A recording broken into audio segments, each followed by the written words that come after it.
Hey, what's going on, guys? Welcome to video number 2.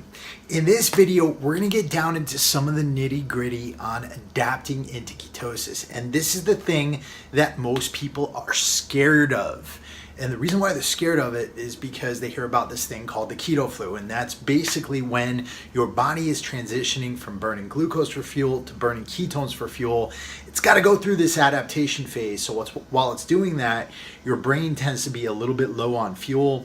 You can get a headache, you can feel tired, you can feel fatigued. And it happens for a few different reasons, right? So there's that switching of fuels that goes on, but it's also because your body starts to push water out very rapidly. So this can throw off your electrolyte balance. And one of the big mistakes that people make when they get into the ketogenic diet is that, one, they don't fuel themselves with the right kinds of fats, and two, they don't take care of their electrolyte balance. So we're going to get into how to do that today. We're going to get into it very quickly and very simply. It's not going to be like the last video where I'm using all kinds of scientific terms. In this video, we're going to be doing it really, really simply. And I'm going to show you a few tips and tricks that I use to adapt into ketosis quickly, and that I actually also use to keep me within ketosis. So let's get into it. First things first. What types of fats do you want to be using to fuel yourself when you're adapting into ketosis? Well, number one is going to be medium chain triglycerides. Now, medium chain triglycerides are really, really important because they're shorter chain fatty acids. That means that they don't have to go through a lot of breakdown before they get into your bloodstream. They can actually go through the liver really, really quickly. They'll get right into your bloodstream and they'll raise your levels of ketones in your bloodstream. And that allows for a really great source of fuel to get to your brain. So what are some good sources of medium chain triglycerides? Well, one of the primary sources is going to be coconut oil. Now, you can get it in a jar. You can also, this is why my closet's open, you can also go to a place like F-Bomb Nutrition. These guys are really good friends of mine.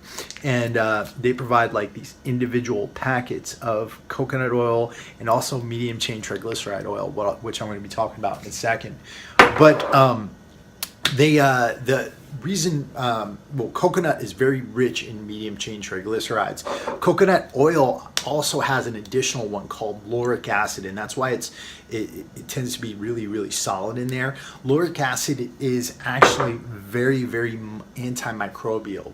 I actually rinse my mouth out in the morning with coconut oil. It helps to whiten the teeth, helps to get rid of some of that nasty bacteria. So it's got a lot of lauric acid, so it's not the most pure source of medium chain triglycerides. What you really want when you are adapting into ketosis is to get something called MCT oil, or medium chain triglyceride oil.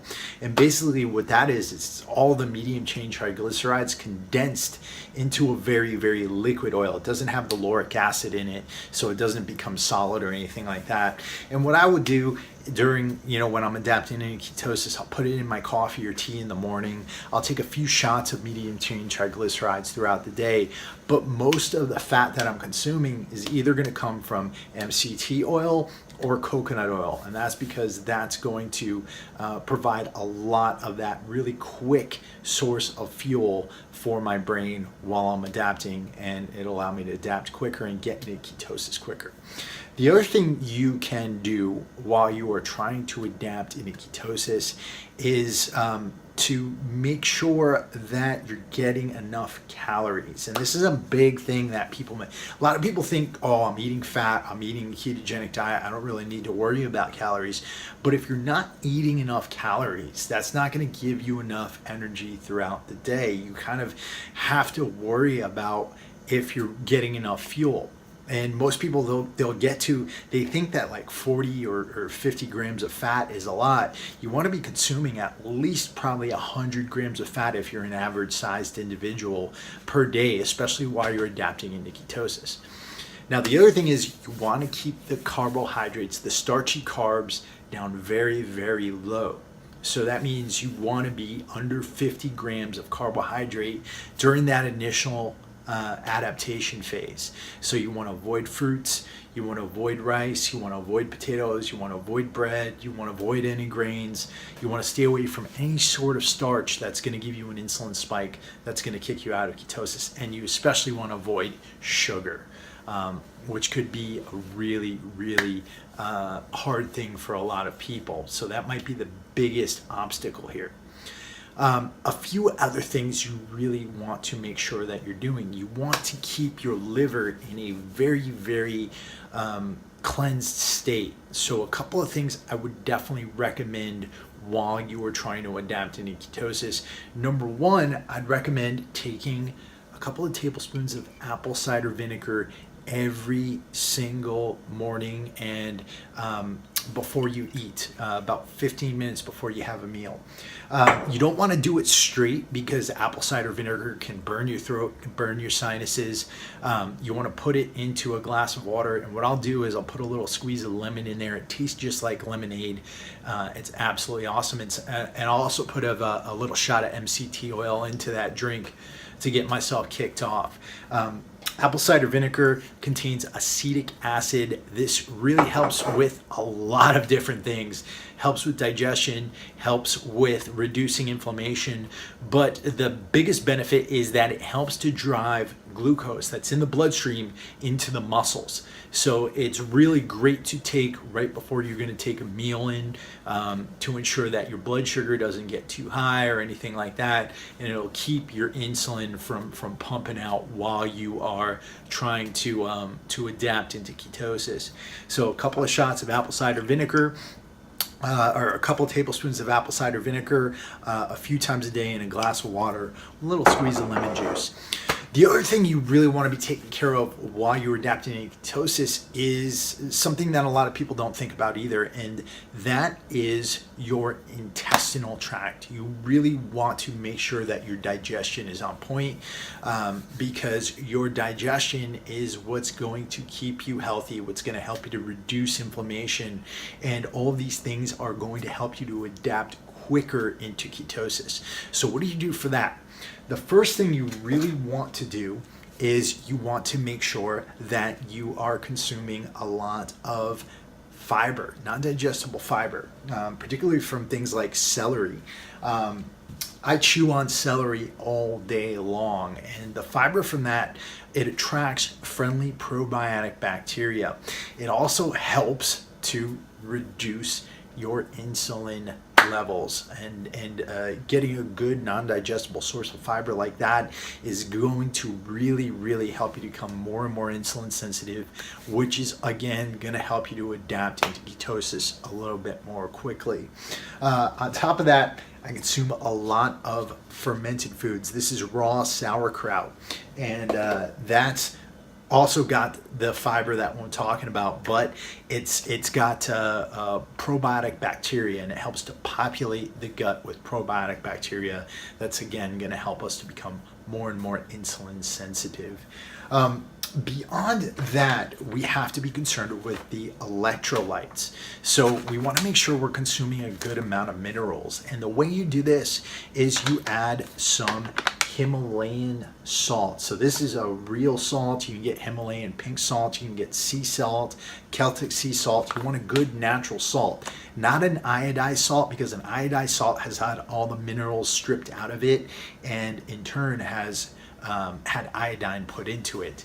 But this natural salt, that's going to contain all of the really valuable electrolytes that are going to keep you from getting a headache, that are going to really eat into your energy if you're lacking electrolytes or if they're out of balance.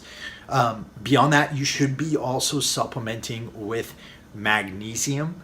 Magnesium is going to really help you with getting the sleep that you need during this time period, and getting your energy levels up during the day when you wake up. Magnesium is responsible for like 300 different processes around the body, so take about 400 to 500 milligrams of magnesium prior to bed. You also want to get a good source of potassium. Potassium is so valuable in keeping your electrolytes in balance, and you can get that from eating avocados.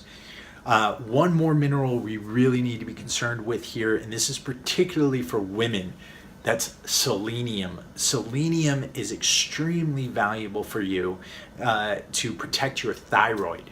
And if you're one of the problems with women when they don't consume carbohydrates, some of their thyroids tend to slow down a little bit. But the big benefit here is that if you're consuming selenium, selenium is going to help to protect that thyroid, and this in turn will also help you to begin burning fat and also begin getting into ketosis. Now, the final supplement I'm going to tell you to take is omega-3s, and you can get this either from fish oil or algae. And you want a high DHA omega-3 fatty acids. This is going to help you to reduce inflammation. It's going to help to protect your brain throughout this thing, and it's going to help you to have lots of energy during the adaptation phase. So this video has been about adapting into ketosis easily, and in the next video we're going to be talking about how to get yourself to maintain the ketogenic diet. And that is going to be where a lot of the most valuable information is going to be. And don't miss that video. Below, I'm going to put our downloadable grocery list. So make sure you scroll down, check out that grocery list. And in our advanced keto course, we've got so many more resources for you guys. So if you're interested, you can check that out too. I'll be back at you tomorrow with another video.